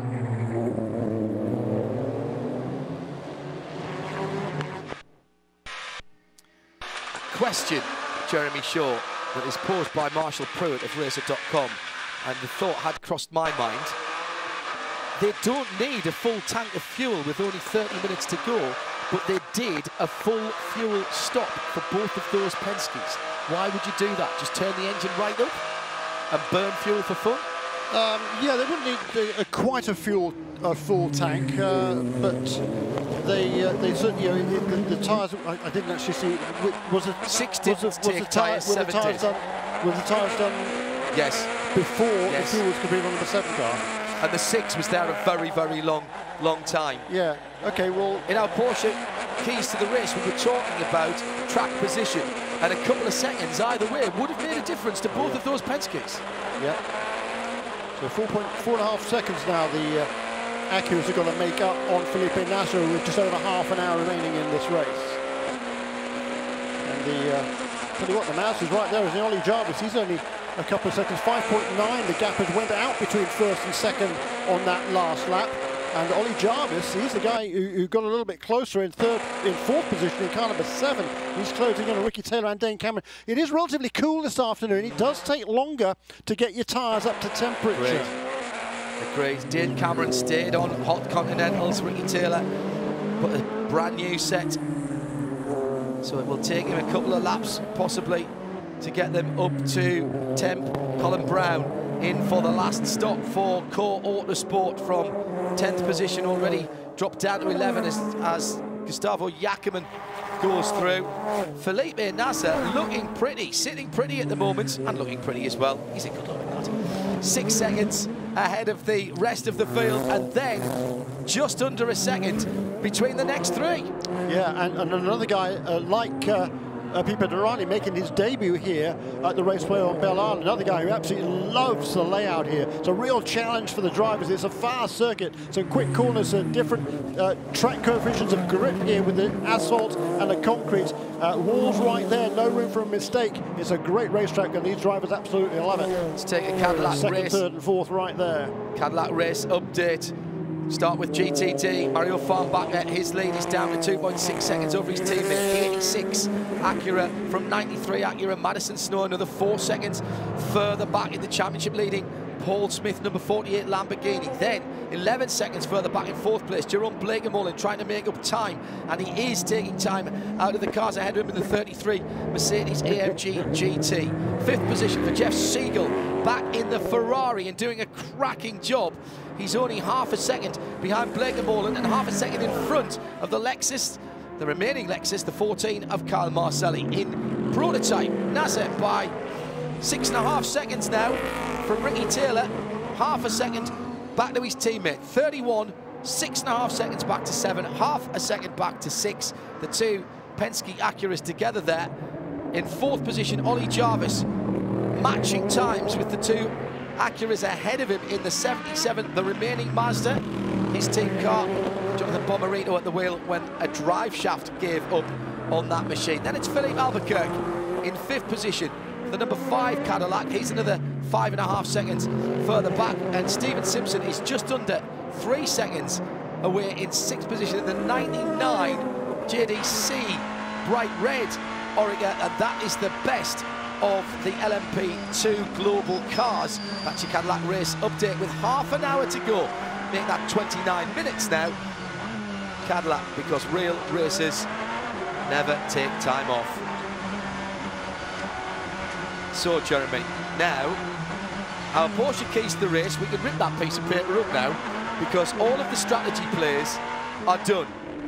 And what we've got are those gaps that I just talked about in the Cadillac race update. And that's it. That's the hand that the guys have dealt with. And now the guys on the stand have pretty much done their bit. It's down to the nuts behind the wheel. The driver has got to do their pedaling. Yeah, fascinating stuff, isn't it? And we can see what's happening at the front of the field, because Felipe Nasr is turning the stringer really fast. That's finally on that last time around. Ricky Taylor was a bit quicker by a whole 1/10 of a second, but the 6 seconds between those two, with 28 minutes remaining in the race, I'm pretty sure number 31 car is good to go to the end of the race from here. He doesn't need any more fuel. His tires are a little bit older, of course, but certainly tire degradation around here hasn't been much of a factor, so he's certainly looking good here, and he's turning some very, very quick laps, including the fastest lap of the race. Nasser is 5 laps worse off on fuel.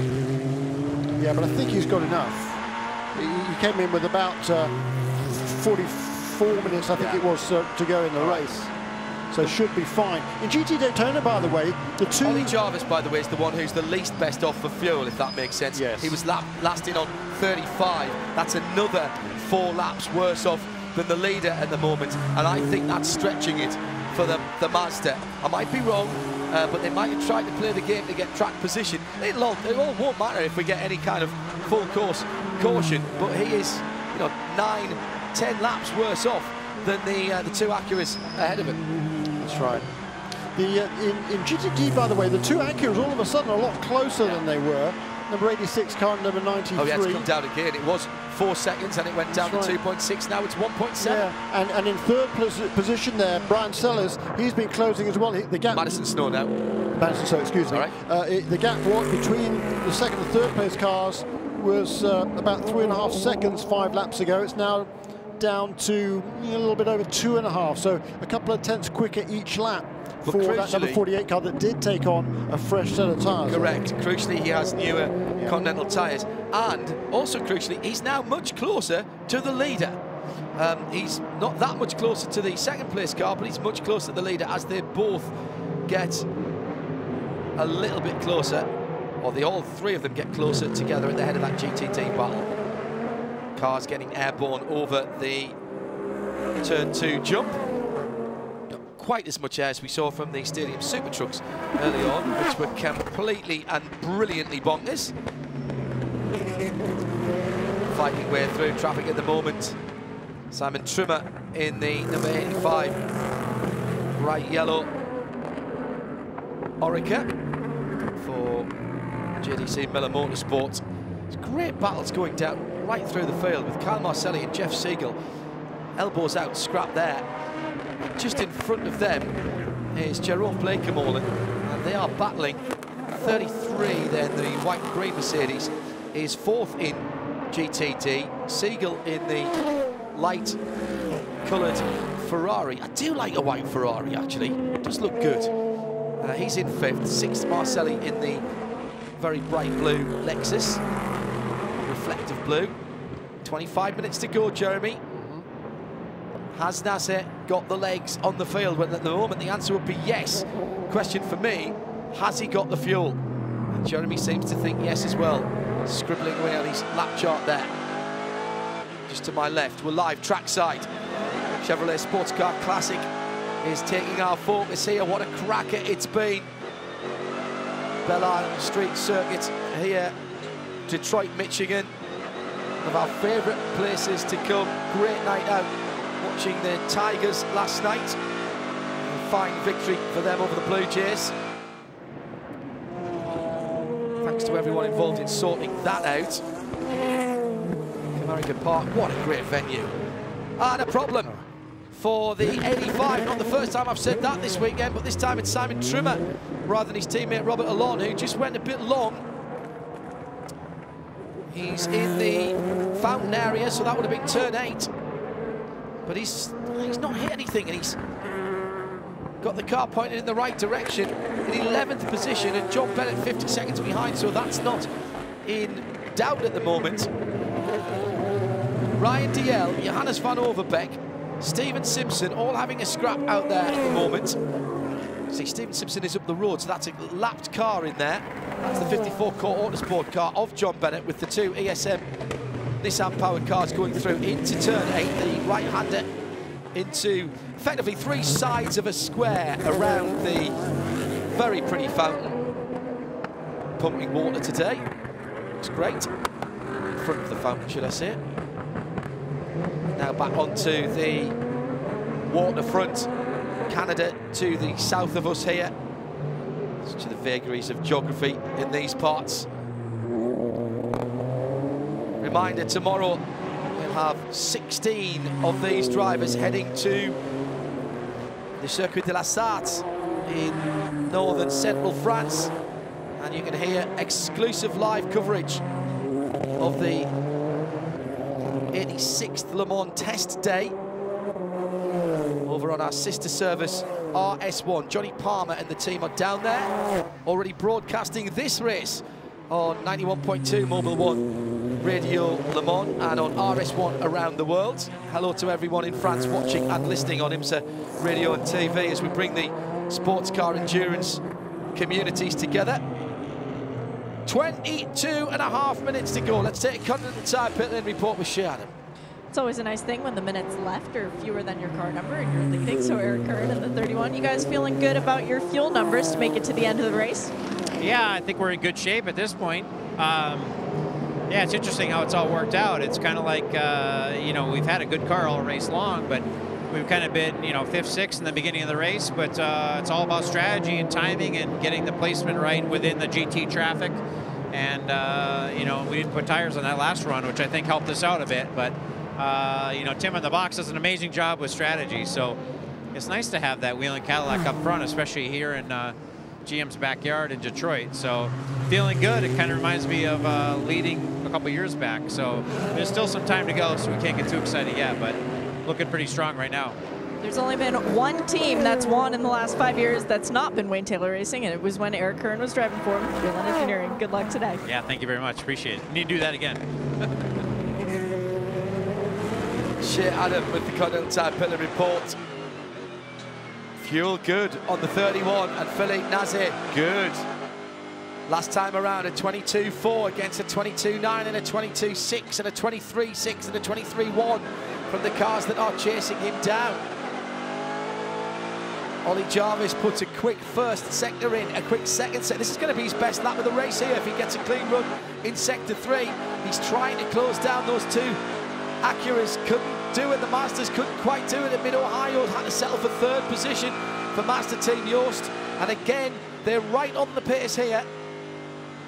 And this is a return to form for Cadillac, and great strategy across the line to complete lap number 53. Nasser leads by 3.5 seconds. And the reason that has gone from 5.5, or actually over 6 seconds last lap, to 3.5 is because the race leader had to work his way past these 3 GT Daytona cars, in order from the front 33, 63 and 14, battling for fourth position in GT Daytona, correct? Correct, yeah.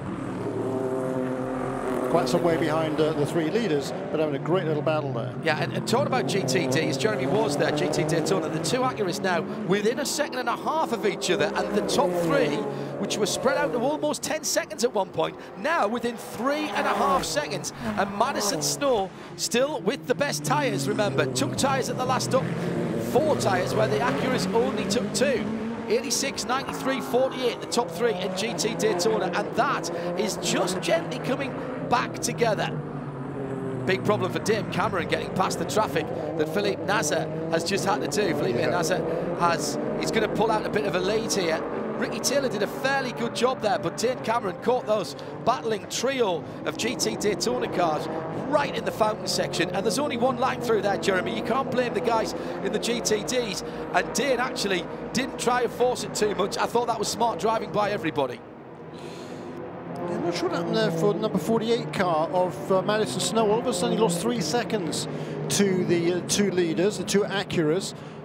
Didn't see, I guess he must have been overtaken by some, not quite sure who.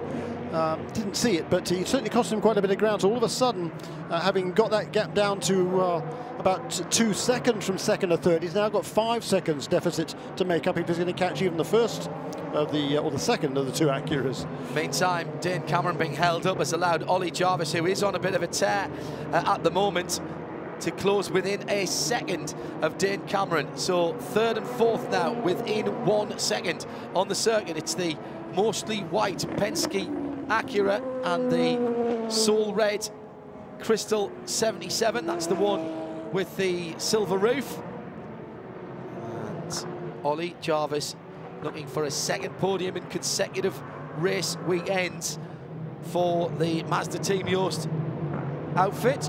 Under 20 minutes to go now, 18 minutes now on the nose. And here's how it stands. Felipe Nasr leads by just on 5 seconds from Ricky Taylor, 31 from 7, Cadillac from Acura. Then it's the Acura of Dane Cameron, further 3 seconds back in 3rd position, and he's got his hands full at the moment of Ollie Jarvis.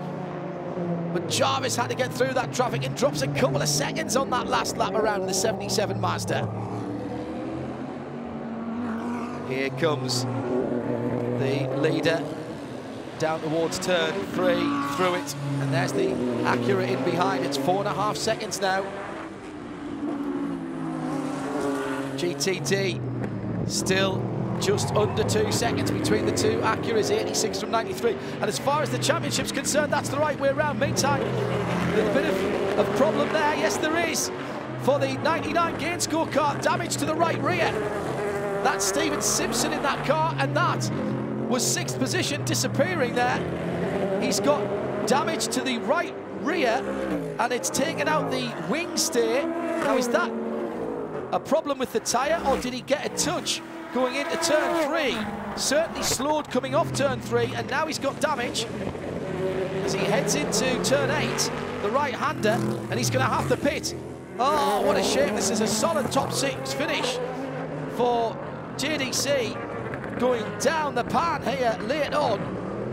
The JDC Miller Sports bright red machine, the Red Dragon as it's called, and he will have to pit. In fact, he's been given a mechanical flag. Oh, he was pushed into the Lexus whilst trying to defend from the Mustang sampling car, number 5. He was trying to overtake number 5 car, excuse me, yes. So Stephen, with a little bit of a misjudgment there, hadn't cleared. In fact, he hit the 63 car as well, I think. And a very uncharacteristic misjudgment that has caused damage, certainly to the number 14 of Kyle Marcelli. And that will be under review, I'm sure. Indeed is. Shea Adam is looking at the damage at the back of that prototype car. They're just putting a new tail section on the car, even though there is dilated as as Stephen thunders back out of the pit lane, but there is more damage to that car that they did not assess. They're just trying to salvage a non-last place finish in class at this point, but a very disappointing day from what was looking promising for Misha Goldberg earlier on. Yeah, that car's been a bit of a pinball. Misha got tapped earlier on as well, didn't he? Now, was that any more or less deserving of a penalty than Dane Cameron diving up the inside of 2 cars into a space that didn't exist in the Acura? Not a decision I have to make, I'm pleased to say, but you can have your say in Michelin post-race tech. Checkered flag is the end of the race, but only the start of the conversation. On IMSA radio after the race, Jeremy Shea and I will go through the weekend's events. You can get involved, use the IMSA radio Twitter handle and the hashtag DET for Detroit PRT. DET PRT is your hashtag. And they've given a drive-through to Stephen Simpson for incident responsibility with the 14. Right, okay then. Well, that just makes the non-call on the 6 car even more unfathomable for me. There was certainly no intent on Stephen Simpson's part there. Yeah, I agree with that, but how is that worse than a driver steaming up the inside into somewhere? Yeah, he's pushed right across there by Barbosa, isn't he? How's that worse than Cameron? Well, yeah, it certainly wasn't Simpson's fault. I mean, it was Barbosa that squeezed him across there. Absolutely agree with you there, John, 100%. That's a very odd call. I'm not sure what he could have done differently there. Maybe I'd like to have seen it a little bit. I'm not quite sure. Because he got off turn 2 better. He got off turn 2 better and was starting, and Barbosa was defending. I suppose you could say that Stephen could have lifted off, and he could have. Yeah, but again, you know. No, because the number 5 car moved across late. Which absolutely, that's very strange. But my point is, that's called for causing an incident when the 85 car gets spun round by Dane Cameron going up the inside of 2 cars and causing 2 cars to hit in a braking area where he would never have made the corner. Don't get it, sorry. Right, let's put that to one side. Decision's been made now. You can have your say on Michelin post-race tech. Hashtag is DET for Detroit PRT, and we'll discuss that after the race. 12.5 minutes to go. The 86 Mario Farnbacher drafted in this weekend. Well, Jeremy, you called him a plug-and-play driver 3 times. He has raced here in the past, never been worse than 4th, and he's got 2 podium finishes as well, 1st and a 2nd and a 4th. He'll take, I'm sure he doesn't want the 3rd to make the set, he'd rather have another win, and this will help Catherine Legg in the championship, and it will give Michael Shank of MSR a real headache after the next round, because Catherine is in with a shout of the Drivers' Championship. Yeah, absolutely right.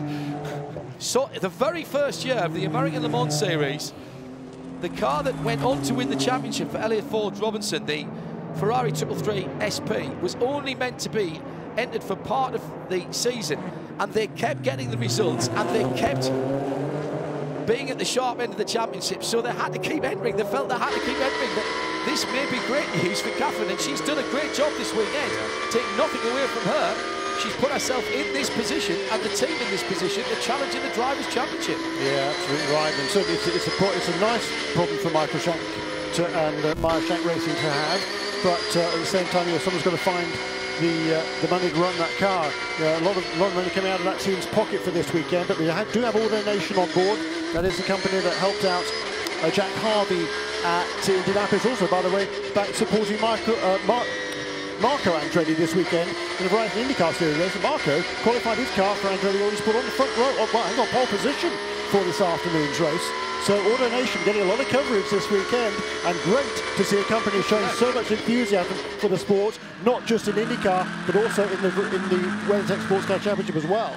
Catherine Legg could do with that for the rest of the season, Mr. AutoNation, I would say. Coming down to 10 minutes left in the Chevrolet Sports Car Classic. Here's how it stands. at the front of the field. Felipe Nasr now by 6 seconds in the 31 Cadillac. Ricky Taylor and Dane Cameron together, hunting as a pack. The two Acuras 7 from 6. Ollie Jarvis has dropped back to 5 seconds now, but he's got 18 seconds from that 77 dark red Mazda to the dark grey number 5 Cadillac of Philippe Albuquerque in 6th. Brian DL, now the best of the two ESM Tequila Patron Nissans, with his teammate 4 seconds further behind in 7th. Top 10 made up by Jordan Taylor in the number 10 Cadillac. He's another 2 seconds further back. Then Gustavo Yackerman is now the first, of course, of the global P2 cars. 52 in 9th position. One or two of the manufacturers asking IMSA to consider changing the point strategy for next year and breaking out the P2 cars. Sure why they feel the need to do that, because they haven't had much competition from them. That is, I believe, under review from the manufacturers that I've spoken to. Top 10 made up by Simon Trummer in the 85 car, as a spin by Johannes van Overbeek will drop him down. He was just going through turn number 8, the tricky right-hander, big bump in the braking area there. So that's the top 10 in prototype. In GTD, it's back out to 4.3 seconds between the two Acuras. 86 Farnbacher from Aschenbach in the 93. Lawson Aschenbach has done a cracking job today, just quietly got on with his work. And he's now got 3.1 seconds over Madison Snow. That's the championship leading car in 3rd place, the championship 2nd place car in the lead of the race in GTD. Behind the top 3, Blake Molan for Mercedes AMG in the 33 and 4th place. He's got a second on Jeff Siegel in that WeatherTech 63 Ferrari in 5th. 6th is the 14 Kyle Maselli, who has dropped a couple of seconds now from that battle after being clobbered by Stephen Simpson, as Stephen was pushed towards him by Joao Barbosa. And that's your top 6 in GT Daytona. Bill Oberlin, by the way, in 7th position in the Turner BMW. That's how it stands with the Cadillac race update. 8 minutes to go. Cadillac, because real races never take time off. Just a mistake under braking for Johannes van Overbeek. Bumpy part of the track there, and you're right on the bump just as you're applying the brakes. Easy for the back end just to get light and bounce up. And Johannes being caught out by that, possibly as the car's getting a bit lighter as you burn off the fuel. Just 7 3/4 minutes to go. And all of a sudden, Philippe Nasr's lost time at 25.9 last time around, and the lead's down to 3.5 seconds. Now, it could just be traffic. Yeah. Probably is just traffic, but that will have the guys on the Wheel and Engineering Racing Wall taking note. Nasr, Philippe, I think, has done a pretty good job in the race, Jeremy. He's brilliant job for somebody who's not been here before, not been here particularly having made a mistake. Correct. Yesterday as well, put the car on the fence in the practice session, but it's been a brilliant drive today. Brilliant. Yeah, he's just cleared a couple of cars, including putting a lap on the 85 of Simon Trummer. And that may have been why he's a little bit off the pace. And now, of course, Ricky Taylor's got to do the same thing as Trummer's passing the 75 Sun Energy 1 Mercedes AMG GT as well. He'll make it 3 wide going down into turn 1. Not sure Taylor could get through there, and that will lose him some time. Debris on the run down between turns 2 and 3, and that's why the stripy flag is out. The yellow and red flag often means fluid on the circuit, but it just means there is something on the circuit that shouldn't be there, so it can be a debris flag as well. Rubbish on the track, I always say. Oh, Taylor has got through, and now it's Bill Oberlin who is holding his racing line exactly as he should do in the Turner BMW. Nasr has to go through. Always a problem for the leader because he hits the traffic first. When Taylor comes up, Bill Oberlin will be aware that the next set of cars are coming through. Cameron, 2 seconds behind his teammate now. 31.7 and 6, separated by 5 seconds at the front of the field. It's not over yet. This is not over yet, but it's been a great run so far by Action Express's combined mental capacity running that wheel and engineering car. The WER car. Taylor passes us now, having just passed the 96 of Bill Oberlin. So frustrating for Ricky Taylor. He'll be able to see the back of that red Cadillac ahead of him. Makes time in traffic, but surprising to me that the Acura's not making as much time as I would have expected in clear air. Taylor with the newer tyres, remember, hasn't really got the best from those. No, it took him quite a long time to get him up to temperature, yes, didn't it, in these cool conditions. No tyre warmers, of course, in the IMSA WeatherTech SportsCar Championship. It's up to the drivers to build the heat in the tyres, and it's not easy now, particularly with it being significantly cooler, probably, what, 15 or even 20 degrees cooler than yesterday. Coming down into the last 4 laps, I reckon, Jeremy. So this is going to be something like a 68-lap race. Maybe a bit less than that, actually. We're under 5 minutes now. So this one and, yeah, maybe 3 more. Just depends when Felipe goes across the line. What a run for Catherine Legg and Mario Farnbacher. Catherine has won here before. It's been quite shocking to me to see the relative lack of pace of the Porsches this weekend. Pat Long has not been able to pull the 58 car up through the field. The 15 of David Enemeyer that's the second car. Wolf Hensler, the 16 of Wolf Hensler is in 9th, and the 58 is in 11th. Mental block there on the right cars. Sorry, chaps and chapesses. They have not been the car to have this weekend. Normally, the rear-engine Porsches are very good over the bumps. Not this weekend. It's not dialed in at all. And the Audi,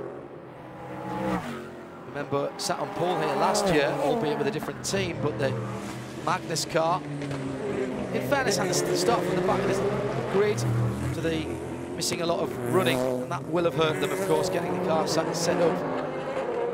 It's the mid-engine cars at the front of the field. First, second and third. Jerome Blakemolen, 12, call it 13 seconds away from third position. Madison Snow, 5 seconds away from second position. The 48 car started on pole position, but a longer pit stop in the one and only pit stop for the GTDs, or at least for the top 3. Cost him track position, and they've not got that back, even though he had new Continentals on. The 2 Acuras didn't take a full set of 4 tyres, and therefore the car that was second, Catherine Legg, gave Brian Sellers absolutely no rest whatsoever, and because that car was turned around a little bit quicker, assumed the lead when Mario Farnbacher took it over. That was all she wrote in GTD. Meanwhile, at the front of the field... Now we'll find out what Felipe Nasser really is made of, because all of a sudden that gap is down to less than 2 seconds, and that is Ricky Taylor, who's right behind him, defending series champion, of course, last season for his father's Konica Minolta team, switching to Acura Team Penske. He's chasing hard here now. Has he timed this right, well, Jeremy? He got new tyres at the last stop, and, OK, he's used them, but they're nowhere near as used as the one on the 31, or as the set on the 31 car. He's also some 5 laps of fuel better off as well. Now, I don't think that's going to be a massive issue. There will be one more lap after this, and there will be a dash to the line. It's come down from round about 6 seconds. It's going to be just on a second as they come past us. Onto the start-finish line now. There goes the red and white Cadillac. There goes the second car. The white flag is in the air. It was just a second and a half. Now, Ricky Taylor, what have you got? Penske, Team Penske Acura going for back-to-back victories. It's the last 2.3 miles. It's the last 2 miles now, and there's traffic. There's traffic for Nasser. He didn't want to see this. Taylor has been very good indeed through traffic. And it's a third place car in GTD. It is. It's Madison Snow in the Lamborghini. coming round onto the back straight. Well, that's actually worked very nicely for Nasser because he's easily able to power past. Ricky Taylor will now have to try and get through on the brakes before the fountain sector and doesn't get it. Doesn't get it, and that's it. That's the race. That's the race right there. Had to make the pass, couldn't do it. Just got to keep his concentration now. Oh, yes. Well, I'm assuming that the driver is going to do his job. He's really struggling for grip in the Whelen car. Getting that car to the apex is a real hassle now, but he's got enough. Putting Brian Sellers between him is going to be enough, and Brian Sellers actually he's not going to finish on the lead lap in GTD. That's, excuse me, Madison Snow. That seems a little unfortunate. The checkered flag is out. The Chevrolet Sports Car Classic is won by a Cadillac, and the team go wild on the pit wall. Shea Adam is down there.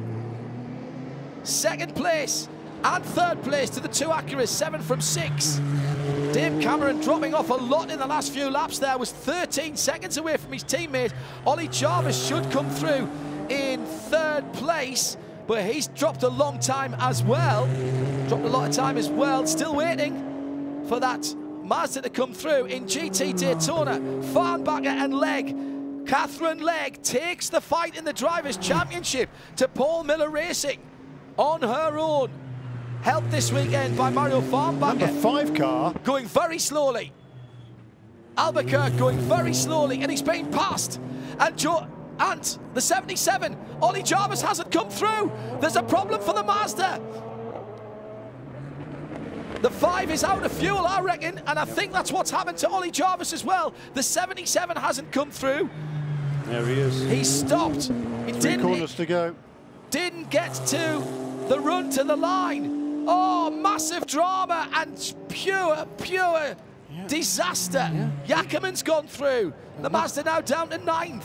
Yep, it's not going to get to the finish line, I don't think. Number 5 car at least did make it to the finish. Actually lost only one position.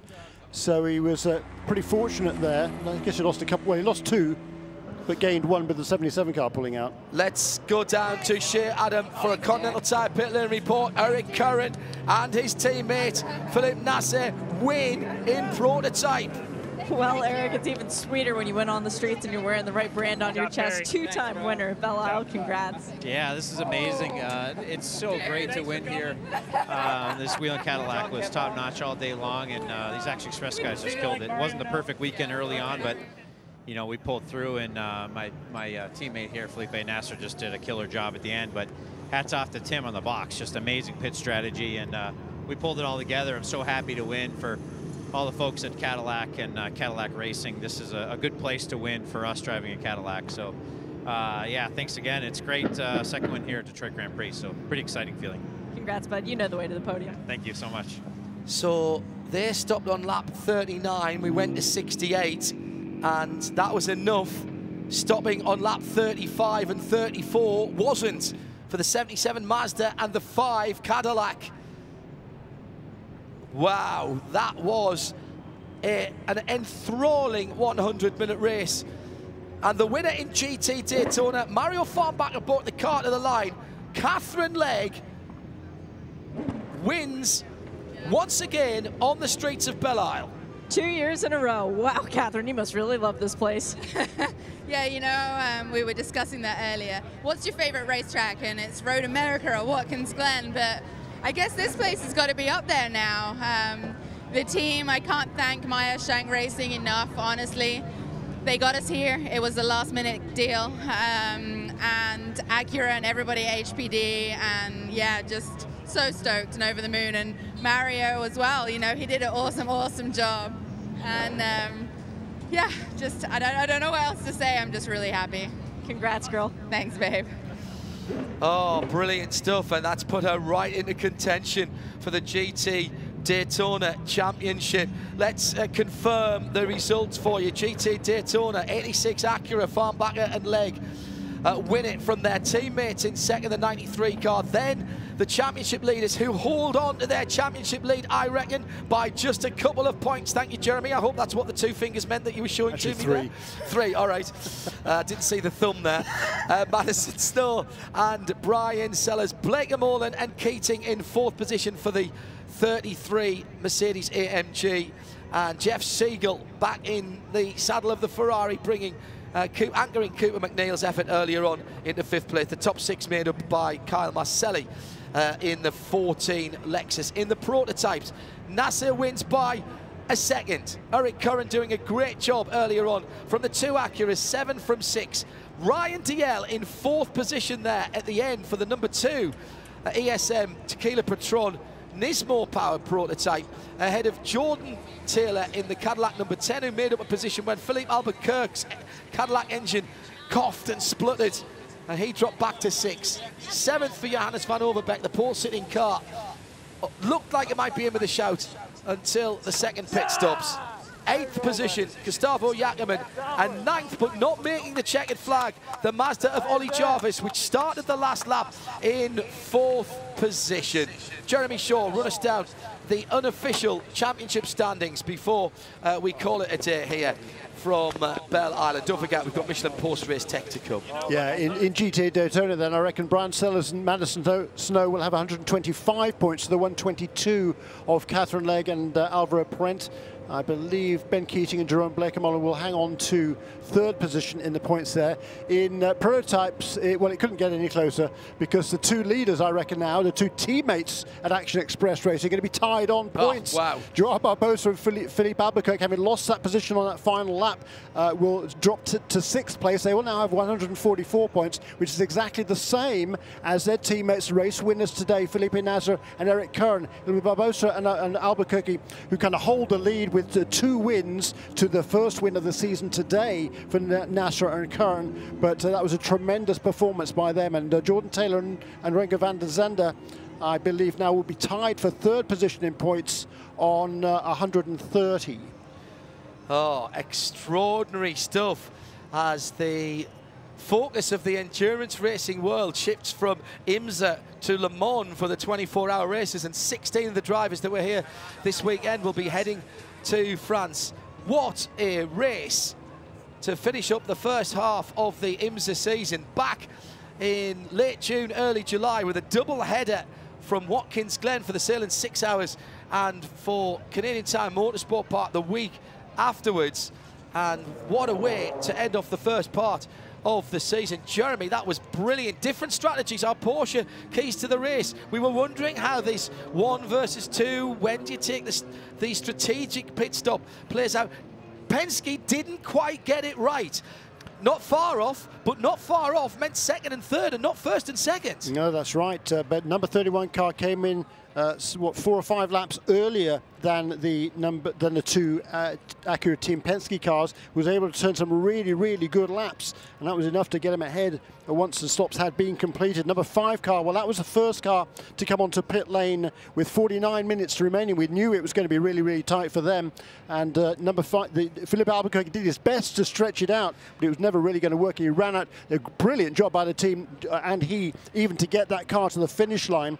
The second car that came in to make its pit stop on that final sequence with about 47 minutes to go was that number 77 car, and they fell about, what, half a mile short. Yeah. So another, you know, it's a gamble, but you shouldn't be running the car out of fuel. You've got to make sure you've got enough fuel to get to the end. But another slight miscue there, but otherwise it'd have been a great performance by that Mazda team, Jost and the drivers in that number 77 car. Jeremy Shaw and me, John Hindhaugh, were in the IMSA broadcast booth. We're not going anywhere. Hashtag DET for Detroit, PRT for Michelin Post Race Tech. That comes up next on IMSA Radio. And a final reminder for those of you listening here at the circuit and further afield, RS1 tomorrow live, Johnny Palmer and the rest of the team with 9 hours straight through of coverage, 2 4-hour sessions plus an exclusive Guy Smith interview on the announcement of his retirement from professional sports car racing. That comes live from Le Mans, the only test day coverage for the 2018 Le Mans 24 Hours. It's all here on the Radio Show Limited network of channels. It's been a brilliant race. We'll wrap it up with your questions. Tony Laporta will be taking on the podium duties in a few moments' time. Stay with us on the international feed as we have Michelin Post Race Tech coming next here on RS2 IMSA Radio, live from Detroit.